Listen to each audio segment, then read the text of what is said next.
Dans une vie antérieure, elle a été pompier professionnel avant de devenir docteur en philosophie spécialisée dans les nouvelles technologies. Quelle place pour l'homme dans un monde de robots? Pour y répondre, Laurence Vanin s'inspire autant des philosophes anciens que de la science-fiction. Alors Laurence Vanin, nous on est ici toujours à Sophia Antipolis, mais à côté de nous, Stéphanie, elle est partie se balader sur une plateforme pétrolière grâce à une plateforme qui permet de se déplacer à 360 degrés. Donc elle est ici et elle est ailleurs. Est-ce qu'on est en train de vivre aujourd'hui une révolution? Est-ce qu'on est en train de changer de monde? Une révolution comparable à l'invention d'imprimerie par exemple? Oui, on peut le dire parce que depuis le début de l'humanité, on sait qu'il y a eu une grande tendance au départ à ce qu'il y ait une transmission de la culture par l'oralité.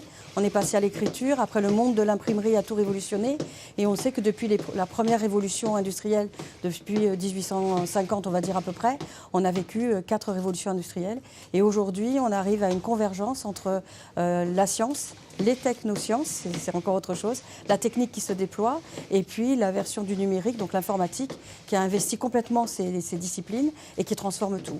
Et alors quand on est philosophe, pour comprendre ce nouveau monde, on va puiser dans les textes anciens ou dans les romans de science-fiction? Plutôt les textes anciens. J'ai envie de vous dire que lorsque Aristote déjà parlait du dieu premier moteur qui avait donné le mouvement dans le monde, il parlait d'un intellect agent, IA. On était déjà dans quelque chose qui mettait en mouvement, quelque chose d'inapparent, mais qui permettait d'agencer la totalité, on va dire, d'une forme du réel. On a quelqu'un justement qui est avec du virtuel à côté de nous. Eh bien, c'est exactement ça, entre les réels et le virtuel. Et puis Descartes qui parlait déjà que l'homme, à un moment donné, serait comme, un pilote en son navire parce qu'il croyait que le corps était machine. Donc on a vraiment de grands philosophes qui étaient déjà précurseurs du transhumanisme ou d'autres sujets et qui aident à comprendre les textes des contemporains. Vous dites qu'on est en train de devenir des citoyens de verre. Qu'est-ce que ça veut dire ? C'est-à-dire que plus nous nous connectons, plus nous donnons malgré nous des éléments qui coïncident avec notre vie. Alors soit nous donnons directement des informations, on remplit des formulaires, etc. Mais il y a aussi toutes ces choses qui, indépendamment de notre volonté, renseignent une intelligence artificielle sur la totalité de ce que nous faisons. On est de plus en plus transparent. On devient donc des citoyens de verre parce qu'on devient transparent. Et l'intelligence artificielle qui apprend de ce que nous faisons est presque capable d'avoir par l'algorithme une vision prédictive de ce que nous allons faire. Donc elle peut prévoir notre avenir. Alors justement, en parlant d'avenir, est-ce qu'on sait dire aujourd'hui à quoi ressemblera le monde de nos enfants, de nos petits-enfants dans 40-50 ans?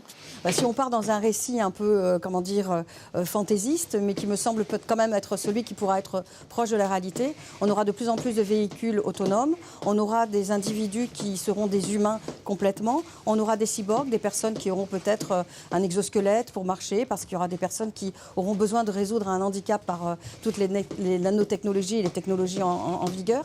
Et il y aura aussi, je pense, des robots qui seront peut-être en train de se promener dans la rue avec des humains, parce que de plus en plus, finalement, on se rend compte que le robot occupe une place centrale et qu'on travaille de plus en plus à son perfectionnement, parce que justement, il va peupler l'univers des humains. Et en tant que philosophe, moi, ce que j'ai envie de dire, c'est qu'il faudra faire attention, parce que si le robot est gentil, complaisant, et s'il m'accompagne, il faudra que je fasse un effort d'humanité vis-à-vis d'humains qui seront peut-être désagréables. Merci pour votre éclairage. Merci à vous.